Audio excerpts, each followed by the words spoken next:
అందరికీ నమస్తే. ఆంధ్రప్రదేశ్లో ఇటీవల వైఎస్ఆర్సీపీ సీనియర్ నాయకులు మాజీ మంత్రులు జోగి రమేష్, అంబటి రాంబాబు గారి ఇళ్ల మీద, వారి ఆస్తులపైన ఫిజికల్గా వారి మీద కూడా దాడులు చేయడం జరిగింది కూటమి ప్రభుత్వం. సో దానికి సంబంధించి వైఎస్ఆర్సీపీ నాయకులు కావచ్చు, కాపు కులానికి చెందిన నాయకులు కావచ్చు, రకరకాల ప్రెస్ మీట్లు నిర్వహిస్తూ ప్రభుత్వాన్ని, తెలుగుదేశం పార్టీలో ఉన్నటువంటి కాపు నాయకులు కూడా కొంచెం కూటమి మీద అసంతృప్తినే వ్యక్తం చేస్తూ ఉన్నారు. సో అందులో భాగంగా వైఎస్ఆర్సీపీ నాయకులైతే మరీ ముఖ్యంగా రాష్ట్ర వ్యాప్తంగా కూడా ఆ రెండు కుటుంబాలను పరామర్శిస్తూ ప్రతిరోజు కూడా ప్రెస్ మీట్లు పెడుతూ రాష్ట్ర వ్యాప్తంగా కూడా వైసీపీ కొంత కదలికను తీసుకొచ్చింది. సో అదేవిధంగా ఒక కీలకమైనటువంటి నేత, కాపు నేతల్లో మంచి పేరున్నటువంటి నాయకుడు, రాష్ట్ర వ్యాప్తంగా సంచలనాలు సృష్టించినటువంటి వ్యక్తి, ఇండిపెండెంట్గా వేసి గెలిచినటువంటి వ్యక్తి, ఈ రోజుల్లో కూడా ఇండిపెండెంట్గా పోటీ చేసి గెలిచినటువంటి వ్యక్తి, ఆ తర్వాత కాంగ్రెస్ పార్టీ నుంచి పోటీ చేసి ప్రత్యర్థులు ఇద్దరిని కూడా ఇబ్బందులు పెట్టినటువంటి వ్యక్తి, చీరాల నియోజకవర్గం నుంచి ఎవరి రాజకీయ అండదండలు లేకుండా రాజకీయంలోకి ఎంటర్ అయ్యి చీరాల ఎమ్మెల్యేగా ఉన్నటువంటి వ్యక్తి, ప్రస్తుతం మాజీ ఎమ్మెల్యే ఆమంచి కృష్ణమోహన్ గారు. సో ఆయన నిన్నటి రోజున అంబటి రాంబాబు గారిని కలిసి అక్కడ ప్రెస్ మీట్ పెట్టడం జరిగింది వాళ్ళ ఇంటి దగ్గర. సో ఆయన అడిగినట్లంట్లో వాస్తవాలు కనిపిస్తూ ఉన్నాయి.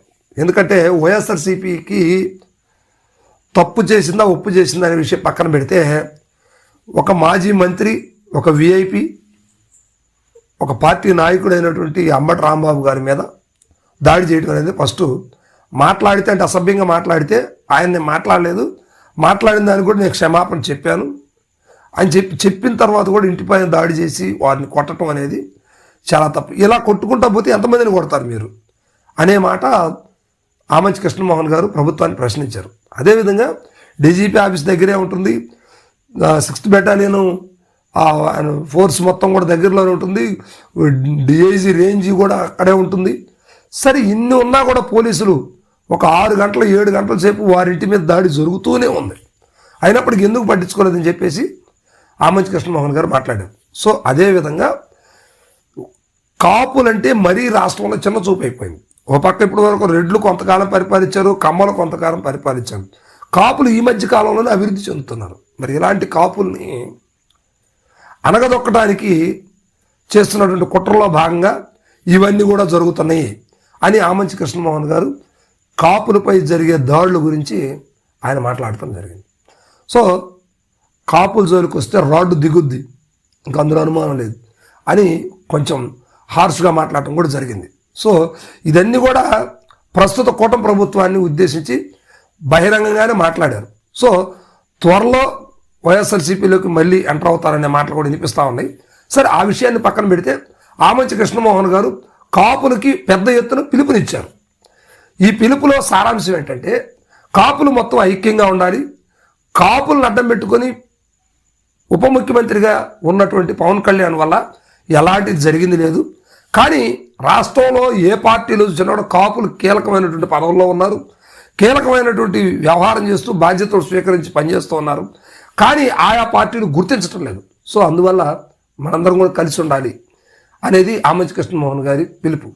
సో ఇప్పుడు అంబటి రాంబాబు గారికి జరిగినటువంటి దాడి, అలాంటి పరిస్థితి రేపు మనకు కూడా జరుగుతుంది, ఇలాంటప్పుడు మనం అనేది ఒక ఐక్యత ఉండాలి అంటూ ఆమంచి గారు పిలుపునిచ్చారు. సో ఇంకా ఆ ప్రెస్ మీట్కి సంబంధించి రాష్ట్రంలో కొంతమంది కాపు నాయకులందరూ కూడా ఆ కార్యక్రమానికి విచ్చేశారు. అయితే ఇప్పటివరకు జరిగినటువంటి ప్రెస్ మీట్లు అన్నింటిలో కూడా ఆమంచి కృష్ణమోహన్ గారు మాట్లాడింది కొంచెం హైలైట్ అని చెప్పుకోవచ్చు. ఎందుకంటే ఆయన ఇప్పుడు ప్రస్తుతం తెలుగుదేశం పార్టీ కాదు, వైఎస్ఆర్సీపీ కాదు, జనసేన కాదు, ఆయన కాంగ్రెస్ పార్టీలో ఉన్నారు. సో అయినప్పుడు కూడా ప్రభుత్వం మీద గట్టిగా మాట్లాడినటువంటి ఆ చర్య చూస్తే ఖచ్చితంగా ఆయన వైఎస్ఆర్సీపీకి ఫేవర్గా ఉన్నట్టు కనిపిస్తూ ఉంది. అదేవిధంగా ముఖ్యంగా కాపుల్ని కాపాడుకోవడానికి ఇది మంచి సమయం, ఈ సమయంలోనే మనం కాపులందరూ ఏకం కావాలి, పవన్ కళ్యాణ్ వల్ల ఏమీ జరగదు, అందుకే మనమే సొంతంగా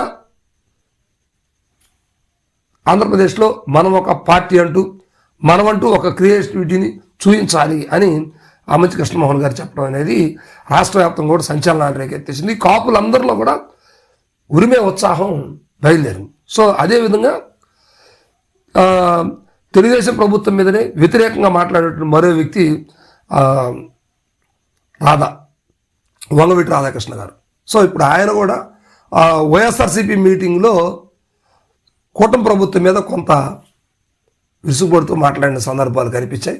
సో దీన్ని బట్టి చూస్తే రాష్ట్ర వ్యాప్తంగా కూడా కూటమికి కాపులందరూ కూడా వ్యతిరేకమయ్యారు. ఇప్పుడు పవన్ కళ్యాణ్ పరిస్థితి ఏంటి అనేది కూడా ఆలోచిస్తున్నారు. సో ఇప్పుడు వంగవీటి రాధాకృష్ణ గారి గురించి అంటే సపరేట్ ఇంకొక వీడియోలో ఆ విషయాన్ని మనం చర్చించుకుందాం. అయితే మొత్తం మీద మాత్రం ఆమంచి కృష్ణమోహన్ గారు కాపులకు ఇచ్చిన పిలుపుని బట్టి రాష్ట్రంలో కాపులందరిలో కూడా కదలిక మొదలైంది. సో దీన్ని బట్టి మరి వైఎస్ఆర్సీపీకి వీళ్ళు అనుకూలంగా ఉంటారా, లేదా కొట్టినా తిట్టినా కూటమి ప్రభుత్వంలోనే ఇలానే ఉంటారా, లేదా పవన్ కళ్యాణ్ నమ్మి జనసేనలో ఉంటారా అనేది మాత్రం ఇప్పుడు కొంచెం ఆలోచించాల్సినటువంటి విషయం ఉంది. అయితే మొత్తం మీద మాత్రం కాపులు కొంతవరకు వైఎస్ఆర్సీపీకి ఫేవర్గా ఉన్నట్టు కూడా కొంతవరకు అర్థమవుతా ఉంది. ఎందుకంటే కూటమితో వాళ్ళకి సఖ్యత అనేది కుదరట్లేదు ఏ నాయకుడిని చూసినా కూడా. సో మరి ఇలాంటప్పుడు ఉన్నటువంటి పార్టీలో బలమైంది వైఎస్ఆర్సీపీ కాబట్టి ఖచ్చితంగా వైసీపీకి అవకాశం ఉండే పరిస్థితి అయితే కనిపిస్తూ ఉన్నాయి. Thank you.